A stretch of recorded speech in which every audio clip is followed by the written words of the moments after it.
Welcome, everyone, to another episode of Civil Clarity Reports. I'm one of your two hosts, John Noel, and with me is Jody Kirk. Marty Espinosa is not with us tonight. And tonight we are interviewing two students from Oklahoma OU, right, guys?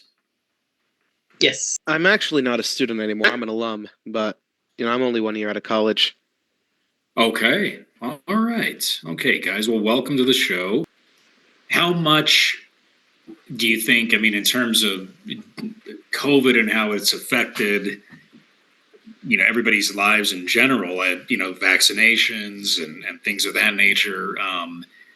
Ruben, by any chance, did you take a fairly hard stance on COVID when it came to? I know you said that you were opposing a lot of the draconian measures that they had in place, but what about in terms of like vaccinations and pushback? Maybe if I'm not, I don't know if you're vaccinated or not, but with that being said, was there any kind of if you had any kind of different views on campus in regards to any kind of vaccinations or masks or lockdowns? What were you guys dealing with during that time? So just to start off, I did get the jab.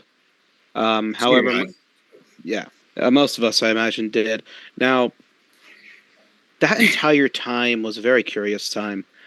And let's start with the jab. Why did I get the jab? What do I think of the jab? Personally, I don't like it. I don't like any federally mandated things that, you know, has aborted stem cells used in it. Like, I don't like that. My grandmother refused to get the jab. The majority of my family got the jab. The only reason I got the jab is because my grandfather is terminally ill constantly, and I wanted to be around him during the holidays. It's the only reason I got it. And also, I'm a mama's boy. No shame about it. And my mother begged me, crying, to get the jab, and I was like, fine. Never got the boosters, but I did get the jab because my mother begged me, and she was in the medical field. So, all that paranoia was reaching her mind. But no, ordinarily, I don't like it. I had a friend who they tried to make get vaccinated or they take a scholarship. And so what I did is I worked with him to write a paper. I worked with him to write a letter about religious exemption. The day we were to send it, the Oklahoma Supreme Court and the governor issued a mandate saying OU needs to stop this or they're going to get fined and lose a lot of their money. OU pulled back the measure. Now, yeah, with regards to vaccines, I don't like them. I don't like anything that's mandated. Some vaccines I understand are completely and utterly necessary. Polio, it's gone now. Thank the Lord. And other such vaccines. But those are with rigorous testing. Those are with a lot of proving. Trump's greatest mistake, one of Trump's greatest mistakes, I feel he made quite a few, was pushing the vaccine so heavily during COVID, was initiating lockdown. You know, Trump, he did a lot of that stuff, and a lot of people are blind to it. I find it funny that the left hate Trump because he was soft on COVID, but the right love Trump, even though Trump in actuality was one of the biggest pushers of all the modern COVID stuff. I find it funny that the left hate Trump because they think he was soft. And I find it funny the right love Trump because they don't realize he was an authoritarian in that regard. I think that's pretty funny. In regards to the lockdown and the draconian measures, I actually don't mind wearing a mask. When the mask mandate was around, I didn't get the flu. That was pretty nice, and the reason is because a lot of masks do work to catch particulates. It wasn't good at all for stopping the spread of COVID, but it's not like saying masks don't stop things. There's plenty of historical evidence. There's a reason when people are dealing with corpses, they're going to wear stuff around their mouth, not to get any infection of the pollution. There's also 20 years of studies that show that wearing a mask can only be done while in surgery, gowned up. Basically, you're stopping biological organisms from leaving your mouth and contaminating the person you're working on. To continue to wear a mask will cause bacteria in your mouth to build up and become fungus or mold spore origin and cause whatever disorder you have to be worse. They don't even recommend people who have TB to wear a mask unless they are currently active and within range of about 3 feet of somebody. They ignored 20 years of studies when it comes to masks and the use of a mask will not stop any virus. Okay, not unless it is an N95 and properly fitted, and then it's only going to stop some viruses. during COVID, and I posted this not only on Facebook, but I posted it on our blogs. If you paid attention to the lockdown, they kept asking the doctors in the ICUs, why are these individuals in the ICU and on respirators? Why isn't, the guy next door to him who also has COVID not also in here? Why is it only certain people are ending up on the respirators and in need of type of care? And their response in every instance was it was a congregation of the viral load. They stated that it was like the symptoms of where they had the group that was singing in a room. They all got COVID. They all ended up intubated. Okay. And they stated that it was because of the buildup in the room that they had congested their lungs with that much COVID. Okay. Now they came out with the mask and they turned around and said, wear the mask. And I went along with that for some time, almost about 3 months. And I was watching a program and all of a sudden it dawned on me. This program was on physics. And as you're breathing into this mask, because they're reporting on the news that everybody is asymptomatic. So you have the virus and you don't even know you're spewing it. Okay. Well, if you're asymptomatic and you're wearing a mask, you're now breathing that same virus back into your own lungs. And it's building up. And pretty soon, you not only have COVID, but you have respiratory problems. Not long after that, because you continue to wear the mask and it continues to collate down in there, you end up going and being put on a respirator. I wrote a whole article on it. I was willing to prove it with a mannequin to show them how this worked. I got into it with a doctor in California who told me I didn't know what I was talking about. And I got 3 respiratory therapy technicians on Facebook to go answer him. They were all from the Great Barrington Relief Program. Okay. And I pointed out to a lot of nurses and stuff because they tell me you shouldn't be telling people. I believe that people should be aware of what they are doing and what they are taking, what they are being given. When they came out with the shot, they didn't tell you everything that was in it. Okay. That's not informed consent. When it came to the mask, they didn't tell you that they suppressed 20 years of studies that says you shouldn't do that. That's a violation of informed consent. Everybody has the right to the information that is available. Okay. I have fought the use of the mask. I know it doesn't bother most people to wear it, and for the most part, it's probably not going to hurt that many. But I am willing to guarantee that the people who wore the mask ended up with COVID ended up doing more damage to themselves by wearing the mask than they would have if they had taken the mask off.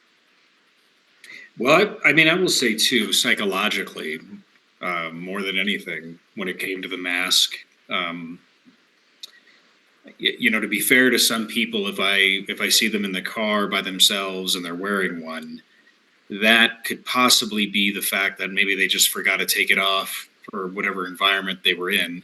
However, I do also wonder if, in some ways, if it's become almost a statement for those that have been very compliant with a lot of those measures that did occur. It seems to be more that of a virtual signal tactic than anything else. And you're right, Ruben. I do agree with you about Trump pushing the vaccines. To defend him a little bit on that, he's not a doctor. He definitely, I think, believed that the people around him were trying to give him the right information. Maybe it could have definitely been some other motives as well. I think that the economy. He knew the economy was going to suffer for it, which was kind of his saving grace in an election year. It could be argued that it is interesting the fact that he was both the villain and in some ways the hero of that whole thing. But with him being mentioned now, with Trump being mentioned, and today being Super Tuesday, of course, um, I mean, where do you guys stand on this year's election? Christian, where are you where do you stand on this? I mean, it's obviously the writing's on the wall. There's no guesses here. It is going to be Trump Biden part two. Yeah. How are you viewing that matchup? I mean, it's. I was actually just looking it up, the Oklahoma primary results. So right now, 97% of the votes in, and it's 82% Trump. I mean, no surprises there. Yeah, that's. yeah. I don't know. It's like. I mean, I've had my issues with Trump. I mean, I think the thing with COVID is I think you have to distinguish different stages of information. Like the first couple months, like March of 2020, is very different both in motives and what was being said than later on, like mid summer 2020, late 2020, and then further. I think earlier on, the main thing was just a lack of knowledge, which is why I think Trump and pretty much everyone at that point was pushing for much more extensive control measures, which at that point, before anything was really known, I honestly really can't fault him. That's a very reasonable thing to do at that point.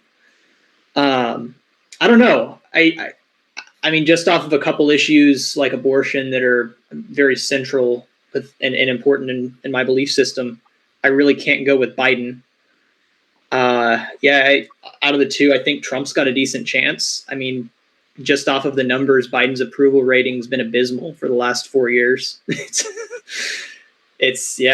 mean, there's a reason why he's not been terribly popular. He doesn't speak. I mean, even in 2020, he barely campaigned.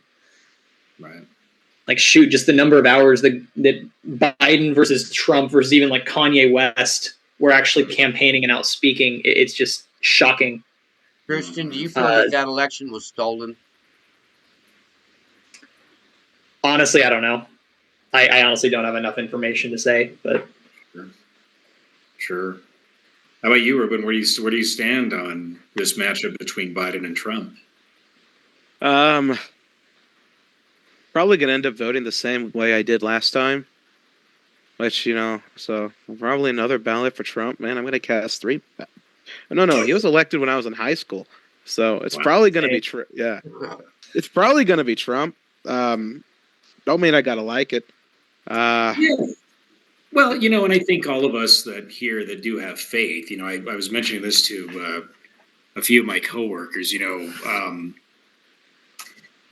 idea of, and you guys obviously are very well versed in the Bible. And one of the things that, I kind of renewed my Catholic faith when my mother passed away a few years ago. And really got back into the church and reading the Bible, especially during COVID. I had gotten a gift years ago. It was a Bible that basically broke up the Old Testament with the New. It's kind of called the One Day. You read a passage from the Old and New Testament every day. Yeah, over the whole year. And so that kind of renewed my faith. And it is interesting because when I read the Bible, it is filled with so many imperfect men. Down the line, that did turn out to do very great things. Overall, they were not good in many ways to those that were around them or to themselves, and they failed God multiple times. But it is interesting that they are viewed as very righteous men. I'm not saying Trump is on that level, but I will say that. It is quite amazing that someone who has really I don't remember him pushing anything that was going to silence anybody from speaking. He certainly didn't jail any journalist.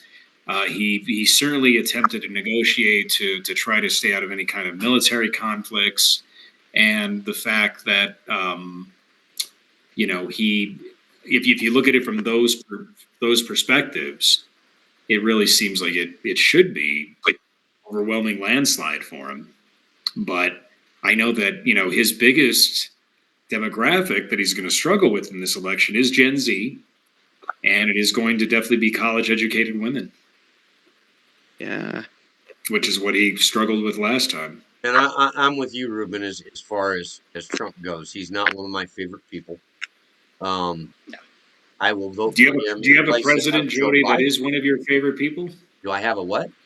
Do you have a president that you would say is one of your favorite people over the that you've been alive? Not really. Make it a lot harder. Ronald Reagan would have to be. Ronald Reagan That's would what I have to be as thought. close as you get, and I got some grudges against him too. But yeah, Trump is too much like my stepfather was. He's got hoof and mouth disease. He will say the wrong thing at the wrong time in front of the wrong people, and he will say it at the worst possible moment that could ever imagine. And he will stick his foot in his mouth clear up to his hip. Okay, he can't just make a little faux pas. It's got to be a big. Okay, catches Dude needs to. everybody's attention and gets the press after. Like I said, when it came to COVID, I sat there and watched him sign that document over to Fauci, allowing Fauci to the lockdown that was supposed to only be for 15 days. Um, and the whole time he was doing it, I was screaming, "No, no, don't you dare, you son of a ba ba ba ba!" Um, I was like, "You rotten, no good. You have no idea what you just did." I spent 6 years in the lab. I knew exactly what Fauci would do. So yeah, I knew that lockdown was going to go on for a lot longer than 15 days. Yeah, there's no doubt that there was a level of appeasement during that time. Well, see, And Trump trusted Fauci, and he shouldn't have done that. well, he did, but he did come out with statements that said that look, you're not going to have the same measures in South Dakota as you do in New York City. Right. And so I think one of the things that he did at least attempt to do was try to open it up to say states have a right to. I don't remember him ever pushing mandates. I might be wrong on that. Trump for COVID for vaccination mandates. No, I don't remember him ever pushing that. no, and I'm one of those people who I did not get the shot, and my attitude was if they come after me with a needle and inject me with something, I'm going to inject them with my needle, and it's got a piece of lead coming out of it. So yeah, Yeah, yeah. And I uh, remember he did not push mask mandates at rallies, and in fact, I think there's a lot of criticism for that. But I mean, it is interesting that you do have an 81-year-old, I think, believe is almost 81, and a 78-year-old, two white guys that are, one of them, unless something happens to either of them, that are going to be basically the voice moving forward for the next now, 4 years. the one And I thing mean, I and they're can going to say be about dictating. They're going to be dictating, basically policy for, for Gen Z. I mean, the pro-life stance, I would assume, is something you guys would, but he's even been a little washy on that lately right. too. But The one thing I would go for on Trump that I am looking forward to is when he gets back in, and I'm pretty sure he's going back in because most of the nation has turned against old Joe. Um, but is the fact that he has offered amnesty to all the individuals who were arrested for January 6th. I consider those political prisoners. I happen to be an oath keeper. Okay. Rhodes is the head of the Oath Keepers. He wasn't even in D.C., but they gave him 8 years because he was texting back and forth with those men. Okay. Um, that whole nonsense is just that nonsense. I consider those political prisoners by the DNC, and they need to be turned loose. I don't necessarily have a strong one. I think the way that the Justice Department has gone about their trials, has gone about leaving them incarcerated and completely ruining their lives, has been horrible. It is obviously a failing of the Justice Department, and obviously they're being punished outside of legal measures by the Justice Department. They're being, in all those capacities. That is completely wrong. And however, I still remember the day January 6th happened. I couldn't believe the news. It's like, why are there people in the Capitol building? Um, to this day, I don't know what to say or what to think. I mean, the whole matter is so surreal to me that I just uh, See, I don't I I warned the Oath Keepers prior to the January 6th. See, for the entire year, they had suppressed any protest by the right. Okay, we protested the lockdowns, we protested the gun measures, every time we protest, couldn't hear about it on mainstream media. All of a sudden, a week before January 6th, you got Nora O'Donnell up there on Channel 13, and she's just advertising the heck out of it. Oh, there's going to be a big rally on January 6th, and Trump's going to be there. They're expecting thousands and thousands of people, and la, la, la, la. And a red flag shot up in like the hair on my neck. I got online and I turned around and sent out a message to Rhodes and the rest of the Oath Keepers. Do not attend this event. This is a setup, because they were just happier than all get out that this event was going to take place. And as soon as it did, you've got video of police moving the gates aside, inviting these people in. Videos of police opening the doors and inviting these people in. You got every kind of crackpot on earth out there, jumping around in some kind of costumes. They go in, they go through the White House, but they're claiming that they stormed and it was an insurrection. Trust me, if it was an insurrection, most of them wouldn't be alive right now, because they would have been gathered up, they would have been put on military tribunal, and they would have been executed for treason. Okay, so what they did with those individuals who went out there, now I agree, there's several of them that got out of hand, and they need to face jail time for what they did. But as far as it being an insurrection, I don't buy that for it, because we didn't get called up there to do insurrection. Rhodes turned around and sent a message out, a call out, to have us all show up there. And like I said, the flag went up, and I informed him, stay out of there. So he didn't go in. He stayed outside of D.C. He had his one little militia go in there and do their little stride up the Capitol steps. None of them had firearms on them. They were in tactical gear. But they're defining that as an insurrection. Like I said, you get into the history of actual insurrection, none of those congressmen or senators would be alive right now. Okay, it would have been an overthrow of the government. That's what an insurrection primarily is. So the riot that occurred, I believe, was instigated. I believe it was there's proof on the table that shows that the FBI was set in a bunch of these little groups. And as such, helped promote what they were doing to get the violence going. So You're talking about the feds, right? yeah, That is actually, I can at least say this for me and Christian. The concept that this was obviously some kind of setup was very much obvious. I can agree with that. I do believe that. You know what they say: every good conservative has to be a conspiracy theorist at this point. So yeah, no. I think it's quite obvious that this was some kind of ploy done by people with a little too much influence in a unregulated bureaucracy to see about it creating some kind of grand political scandal that they can use to rally their authority behind, and to justify any additional punitive measures that they could possibly do. Um, that yeah, to me seems quite clear. Uh, I know if you look at, there's this one group called the Babylon Bee. They post some really funny videos out there. This whole skit on how the FBI and the CIA just, oh wait, hey Bob, how are you doing, and stuff like that. Just talk like finding each other inside the potential riot, and finding out that like 9 and 10 of these so-called insurgents were you know feds. they've got a 13-year-old right now on the terrorist watch list because his mother flew into D.C. with him in tow. Got off the plane, never even went to the White House. Went to her ex-husband's home. Was there for the day. Got back on the plane and left. This 13-year-old, because they flew into D.C., is now on the terrorist watch list. Sounds about right. That's so. To me, those people that they threw into jail for this, they may have deserved jail time for rioting, or committing some act of vandalism or some assault and battery.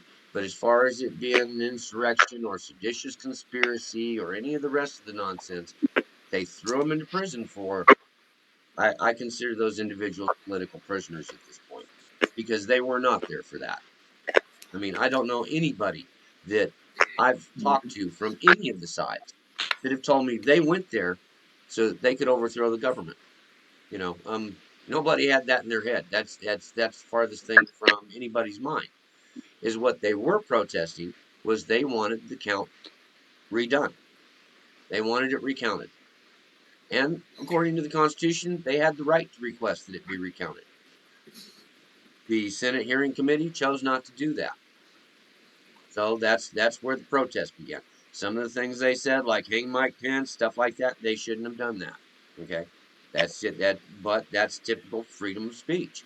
You're allowed to say what you want to say without punitive measures being held against you to express your opinion.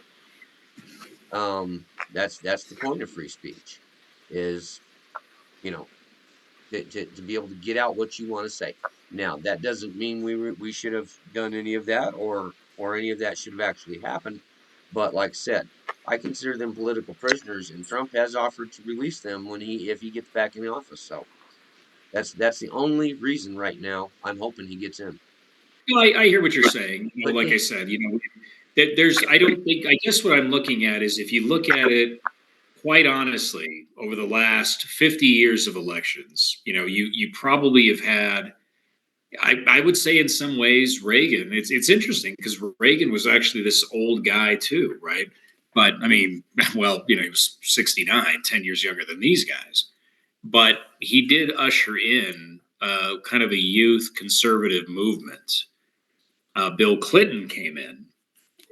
Bill Clinton is really my generation of, the first time I could actually even vote was during that time. And Bill Clinton was the hip guy. He was going on talk shows. He was talking to MTV. I mean, that was his yeah, I thing, right? I mean, know. they were connecting with, the young vote. And then, I was the first person I can vote with. And then, as I got just a few years older and started paying taxes, and then you start to kind of think, maybe that guy wasn't so. And then plus I was in the military at that time too. Well, see, And I watched he Bill wasn't, Clinton, he, John, come he, through, and as he came through, the one thing I noticed is he had the Elvis effect. Okay, he every did. Yeah. female out there just worshipped the ground he walked on. He did. He wasn't very popular when I was in the military because of the fact that the fact that he strained the military to deploying on a lot of diplomatic missions when in fact he was closing a lot of bases and cutting a lot of funding, and so we were really stressed out over that. But with that being said, yes, you're right. There was the Elvis effect. He was a very popular president, and Obama probably had that as well. Yeah, If you charisma. guys Yeah. had to look, yeah, he did. He did. He had that effect as well. If you guys look at politicians that you would say, moving forward, because this is it, whether Trump or Biden wins, neither one of them will be a nominee again. Who do you think politically best represents Gen Z? Um, Maybe not specifically everything that you guys believe in, but just in general, who would you say would be that politician that's out there right now that um, could really grab that vote? I mean, because you guys are the future. There's no doubt about it. Who is the guy or girl or whoever? Who do you think is the person moving forward that you could see that would really represent Gen Z for better or for worse? I think the issue is we got to bring in with that question, because that is a wonderful question. Is do Yeah. we count in the existing powers that be? Do we count in the DNC industrial complex? Do we count in the RNC industrial complex? Do we count in the super PACs? Do we count in the super electors? Do we count the current power base in that equation, or is it for Gen Z to be completely free to their devices to choose who they can envision being a leader? Mm-hmm. Right. But Yeah. see, that the question there is would you choose current politicians or would you choose somebody who's not necessarily a current politician, but is maybe one of the independents or something along those lines that you would choose as a leader for Gen Z? Um, I think Tulsi Gabbard would be a pretty unifying figure, at least among the more libertarian leaning in the left. She, her rhetoric and her manner of speaking, the fact that she's quite young, I think she's only like 50, 51, 52. No, I think she's Um, like 40. I think she's 44. So, yeah, the She's fact that she is that young speaks wonders. And rallying many behind her. Like even I'm still pretty right leaning, but even Tulsi Gabbard's rhetoric has me swayed to some extent because she's a young person, she understands the issues at hand, and she's not a decrepit old turtle like Mitch McConnell up on Capitol Hill. Um, so I quite like Tulsi. I quite like Gabbard. At least if she was Catholic, that'd make things perfect. A practicing Catholic, yeah. Oh, whoop de doo, I'd be happy. But as it stands right now, she is not bad as a unifying figure for at least discontent voices on the right and the left. Again, another individual that really struck out to me. These two individuals is Ramaswamy. mm, Him, his rhetoric. I don't yeah. think he's a Christian, but he did a lot in just It's not. bringing the reality as it stood. He was very open. He was very transparent. I like And there's another person like that. What was his name? Honest. He was a crazy Democrat. Not crazy, but he was a Democrat that pushed for giving people free money. An Asian guy. yes. Ruben, that's a lot of Democrats. No, he was an Asian one. This was an Asian one. He ran for Asian, president. Yeah, he back in was 20 Democrat. I know what you're talking about.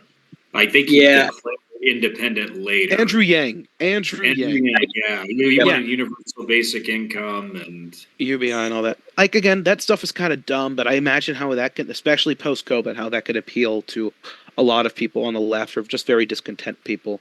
But likewise, he was a person. He didn't talk in political talk points. He answered questions the best of his understanding. He was very transparent with his beliefs.